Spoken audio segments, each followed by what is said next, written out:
Mais um texto teatral de minha autoria, lançado pela editora Cândida, do Espírito Santo.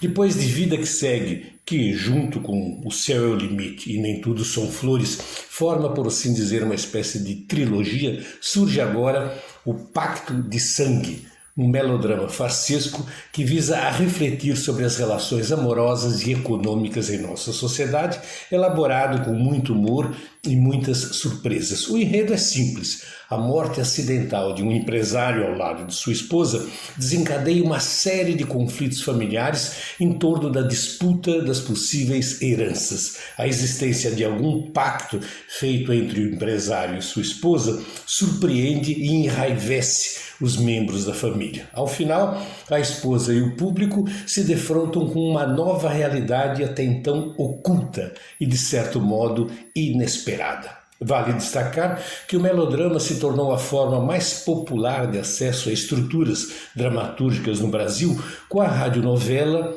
com o circo-teatro, ambos, aliás, muito difundidos na minha infância, e depois com as novelas de TV.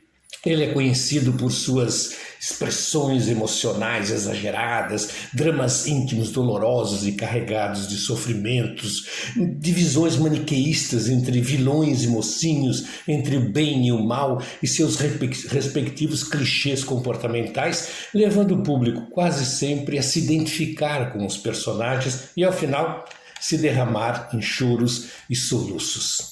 Pacto de Sangue faz uso intencional de tais estruturas já a partir do próprio título, mas, ao mesmo tempo, as desconstrói, deixando vir à tona as verdadeiras intenções dos personagens em toda a sua ganância, hipocrisia e perversidade. E, nesse sentido, o humor se torna o melhor caminho para se obter tais efeitos de distanciamento. De acordo com a atriz e poeta Nora Prado, abre aspas. Neste texto, o autor revisita os gêneros melodrama e farsa, criando uma história divertida, na qual critica os interesses da pequena burguesia brasileira através de personagens interesseiros e ardilosos, que tramam uns contra os outros, buscando sempre satisfazer os próprios desejos. O autor usa uma lente de aumento para tratar do oportunismo sanguessuga que aflora abundante nas classes média e alta de nossa sociedade, usando o humor para ressaltar os nossos piores defeitos. Fecha aspas. Por sua vez, o jornalista, diretor de cinema e teatro Luiz Tadeu Teixeira, abre aspas.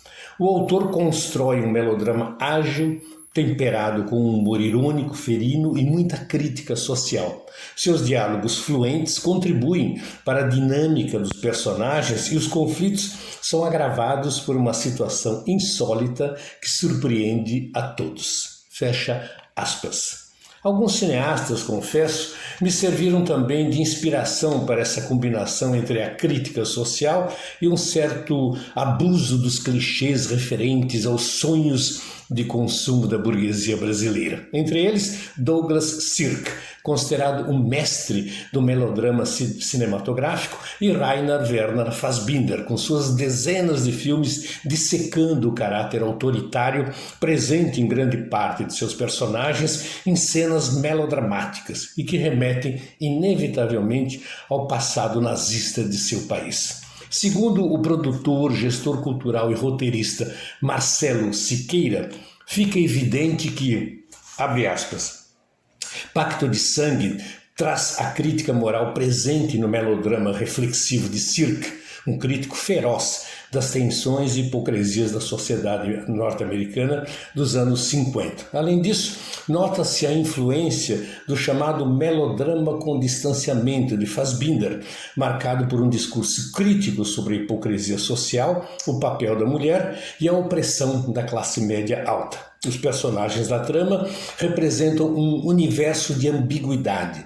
São figuras marcadas por amores por contrato, crueldade nas relações familiares despidas de afeto, abusos, cinismo, oportunismo, desejo, ambição e morte. Fecha aspas. Mas O humor sutil subjacente à sequência das cenas que compõem a peça leva o leitor e o público a considerar criticamente o comportamento dúbio dos personagens, mas sem se identificar com eles, o que poderia conduzir a tristezas e lágrimas. O melhor caminho, então, é ler para crer.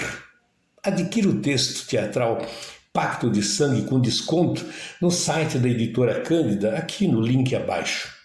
E que ele cumpra então o seu destino de ser levado aos palcos. Boa leitura!